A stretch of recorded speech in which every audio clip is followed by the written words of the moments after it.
નમસ્કાર વિદ્યાર્થી મિત્રો, ફરી એકવાર તમારું સ્વાગત છે અમારી યુટ્યુબ ચેનલમાં.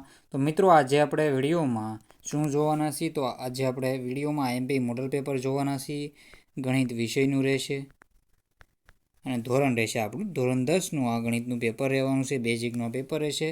તો સાહિત્ય તમારે પૂરેપૂરું પેપર સોલ્યુશન જોવાનું રહેશે અને પ્રથમ પરીક્ષા માટેનું પેપર છે. જે મિત્રો આપણી પ્રથમ પરીક્ષા હશે એની લેવાની છે, તેના માટે આપણે ધોરણ 10નું ગણિતનું મોડલ પેપર લઈને આવી ચૂક્યા છીએ. આઈએમપી પેપર છે. સાહિત્ય તમારે પૂરેપૂરું પેપર જોવાનું રહેશે. જો તમે ચેનલમાં નવા હોય તો ચેનલને સબસ્ક્રાઈબ કરવાનું ભૂલતા નહીં, બેલ આઇકન દબાવી દેશો, જેથી તમારો નવો વિડીયો આવશે બધા પેપરના સોલ્યુશન તમને તરત મળી જાય. અને જો તમારે આની પીડીએફ જોતી હોય તો આપણી ટેલિગ્રામ ચેનલ અને આપણી વોટ્સઅપ ચેનલ વન એજ્યુકેશન ગુજરાતને તમે જોઈન કરી શકો છો. તો ત્યાં તમારી લિંક તમને ડિસ્ક્રિપ્શનમાંથી મળી જશે, જોઈન કરી લેજો.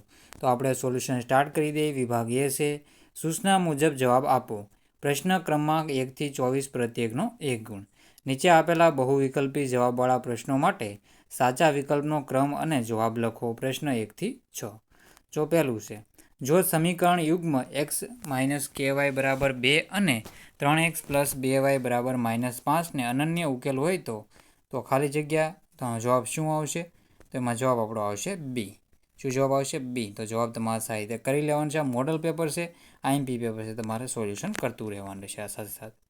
પછી છે, ત્રિકોણ એબીસી અને ત્રિકોણ ડીઈએફમાં ખૂણો એ બરાબર 50 ડિગ્રી 50 અંશ, ખૂણો બી બરાબર 70 ડિગ્રી, પછી ખૂણો સી બરાબર 60 ડિગ્રી, ખૂણો ડી બરાબર 60 અંશ પણ ને ડિગ્રી પણ કહી શકો. ખૂણો ઈ બરાબર 60 70 અંશ અને ખૂણો એફ બરાબર 50 અંશ હોય તો ત્રિકોણ એબીસીમાં ત્રિકોણ સમરૂપ રહેશે. કયો ત્રિકોણ સમરૂપ અને કહી શકાય? તો આ ઈ છે કે મિત્રો, ઈ એફ ઈ ડી જવાબ આવશે.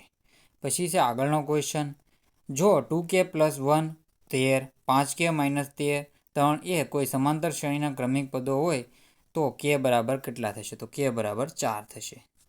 k બરાબર કેટલા થશે? 4. તો કેવી રીતે આપણે જોઈ દો. k બરાબર 4, તો 4 મૂકી દઈએ તો 8 ને 9, 9 અહીં 9 થઈ જશે.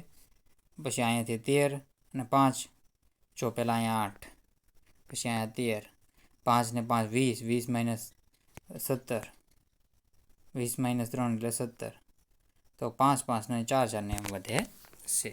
તો આવી રીતે તમારે જવાબ કરવાનો રહેશે. અહીંયા 8 નહીં પણ અહીંયા 9 થશે, એટલે 4 4નો વધારો રહેશે. આગળના ક્વેશ્ચન જોઈ લઈએ હવે. ચોથા નંબરનો ક્વેશ્ચન છે, જો પી કૌંસમાં 2 અને 4 અને ક્યુ 0 અને 3 અને આર 3 અને 6 અને એસ 5 અને વાય એ સમાંતર બહુ ચતુષ્કોણ PQRSના શિરોબિંદુઓ હોય તો y બરાબર કેટલા થશે? તો y બરાબર 7 થશે. y બરાબર કેટલા થશે? તો y બરાબર 7 જવાબમાં આપણો રહેશે. પછી છે પાંચમા નંબરનું, ખાલી જગ્યા એ અસમય સંખ્યા નથી. તો ખાલી જગ્યા એ અસમય સંખ્યા નથી તો વર્ગમૂળમાં 4 છે એ અસમય સંખ્યા નથી. વર્ગમૂળમાં 4 છે એ અસમય સંખ્યા નથી, તો એ તમારો જવાબ રહેશે. શું જવાબ રહેશે? વર્ગમૂળમાં 4 છે એ અસમય સંખ્યા નથી. પછી છઠ્ઠા નંબર છે, બહુલક માઇનસ મધ્યક બરાબર ખાલી જગ્યા, તો એમાં ગુણાકાર મધ્યસ્થ, તો એમાં જવાબ આવશે આપણો 3. શું જવાબ આવશે? 3 જવાબ આવશે. પછી આગળના ક્વેશ્ચન છે, નીચે આપેલા વિધાનો સાચા બને તેમ કોષમાં આપેલ જવાબોમાંથી યોગ્ય જવાબ પસંદ કરીને લખો. પ્રશ્ન 7 થી 12. તો લસા 220 અને 60નો લસા શું થશે? તો 220 અને 60નો લસા થશે એટલો આમાં 66 660 જવાબ રહેશે. તો કેવી રીતે? તો 220ને આપણે 60, તો 60 ગુણ્યા કેટલા કરશું? તો આ મિત્રો 60 220 એટલે 120 ગુણ્યા 2 કરશું, અને તો 60 ગુણ્યા 2 ગુણ્યા આવી રીતે તમે કરી શકો. 120 ગુણ્યા 2 નહીં થાય, સોરી મિત્રો, આ 220 110 ગુણ્યા 2 થાય, અને આ 30 ગુણ્યા 2 થાય. આવી રીતે તમારે કરી લેવાનું છે. આવી રીતે તમને જવાબ મળી જશે સાહિત્ય. પછી છે 8મા નંબરનો ક્વેશ્ચન, આપેલ આલેખ x બરાબર p y માટે શૂન્યોની સંખ્યા કેટલી થશે? શૂન્યોની સંખ્યા કેટલી થશે? તો શૂન્ય સંખ્યા તમારી રહેશે, આમાં શૂન્ય સંખ્યા આપણે જોઈએ તો x અક્ષ ઉપર હોય એ પી વાય માટે, x બરાબર પી વાય માટે તો 1 2 3 ને 4, વાય માટે છે તો 4, અને એક્સ માટે કીધું હોત તો અહીંયા એક્સ કીધું હોત તો 1 જવાબ આવત. તો આવી રીતે તમારે જવાબ કરી લેવો. પછી છે 9મા નંબરનું, જો પી એ બરાબર 3/7 હોય તો પી એના ઉપર છે તો એમાં 4/7 જવાબ રહેશે. પિતાની હાલની ઉંમર x વર્ષ અને તેમના 2 પુત્રની હાલની ઉંમરનો સરવાળો y વર્ષ હોય તો તેમની 5 વર્ષ પછીની ઉંમરનો સરવાળો કેટલો થશે? પિતાની હાલની ઉંમર x, પછી 2 પુત્રની હાલની ઉંમરનો સરવાળો એ y છે તો 2y, આપણે 2y કહી શકો, y પણ કહી શકો, અને 2 પુત્રીને 5 વર્ષ પછી તો 5 તેરી 15, તો 15 આવી રીતે જવાબ તમારો રહેશે. પછી છે બિંદુ ખાલી આપણે જોઈ તો ખાલી આપણે જોઈએ તો શું છે? કૌંસમાં -12 અને 35નું ઉગમ બિંદુથી અંતર કેટલું થશે? તેમાં આપણો જવાબ આવશે 37. પછી છે 12મા નંબરનું, પ્રથમ n પ્રાકૃતિક સંખ્યાઓનો મધ્યક ખાલી જગ્યા થાય તો n+1/2 થશે. નીચે આપેલા વિધાનો ખરા છે કે ખોટા તે જણાવો. તો 2 ઘન પૂર્ણાંકો a અને b ના માટે ગુસા મિત્રો કેટલો થશે? તો 2 ઘન પૂર્ણાંકો a અને b માટે ગુસા, તો a અને b નો ગુણ્યા લસા a અને b બરાબર a ગુણ્યા b, તો એમાં શું જવાબ આવશે? જો 3 એ બહુપદી p અને xo બરાબર x² - 11x + kનું એક શૂન્ય હોય તો k બરાબર 24, તો એમાં જવાબ શું રહેશે?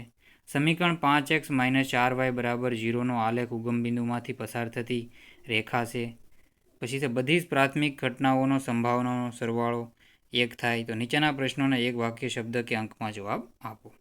તો પ્રશ્ન 17 થી 14, 20, એક સમાંતર શ્રેણીનો સામાન્ય તફાવત -6 છે તો a16 - a12 શોધો, તો -24. તો એમાં આપણે જવાબ તમારા સાહિત્ય જોઈ લેવાનો છે. જો સાહિત્યના જવાબ પોઝ કરીને તમે વાંચી લેજો. ચેનલમાં ન હોય તો ચેનલને સબસ્ક્રાઈબ કરી લેજો. પછી તો કોઈ પણ માહિતી માટે તેના દરેક અવલોકનના મધ્યકમાંથી લીધેલ વિચલનનો સરવાળો એટલે 0. પછી નીચેના જોડકા યોગ્ય રીતે જોડો. તો સાહિત્ય આ તમારે જવાબ જોઈ લો. સાહિત્ય ટીક પણ કરેલા છે. બધા ક્વેશ્ચનના આન્સર તમારે સાહિત્ય પોઝ કરીને વાંચી લેવાના રહેશે. વિભાગ બી છે, નીચે આપેલા 13 પ્રશ્નોમાંથી કોઈ પણ 9 પ્રશ્નો ગણતરી કરીને જવાબ લખો. તો બધા ક્વેશ્ચન તમારે સાહિત્ય પોઝ કરીને હવે વાંચી લેવાના રહેશે. તો હું ધીરે ધીરે સ્ક્રોલ કરું છું, તમે સાહિત્ય જોઈ લેજો. સમાંતર શ્રેણીના ક્વેશ્ચનો છે. પછી બિંદુઓ વચ્ચેનું અંતર છે કરવાનું તમારે. પછી લસા છે 525 ને 1120નો.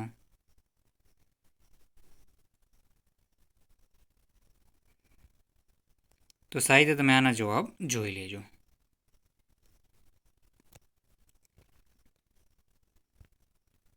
પોઝ કરીને એટલે કે ચોટાડી દેવાનું, પછી સ્ક્રીનશોટ લઈ શકો. ક્વેશ્ચન IMP ક્વેશ્ચનો છે.